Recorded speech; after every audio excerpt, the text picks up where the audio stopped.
Chapter 5 Becky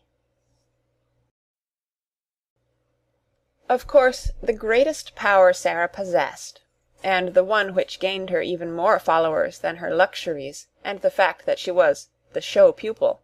the power that Lavinia and certain other girls were most envious of, and at the same time most fascinated by in spite of themselves, was her power of telling stories, and of making everything she talked about seem like a story, whether it was one or not.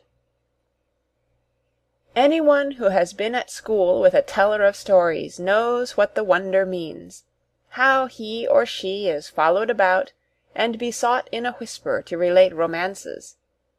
how groups gather round and hang on the outskirts of the favored party in the hope of being allowed to join in and listen. Sara not only could tell stories, but she adored telling them.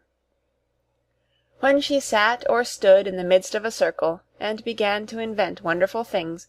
her green eyes grew big and shining, her cheeks flushed,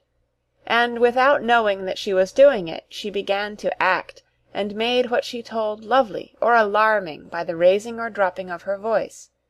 the bend and sway of her slim body, and the dramatic movement of her hands. She forgot that she was talking to listening children. She saw and lived with the fairy folk, or the kings and queens and beautiful ladies whose adventures she was narrating. Sometimes when she had finished her story, she was quite out of breath with excitement, and would lay her hand on her thin, little, quick-rising chest and half laugh as if at herself.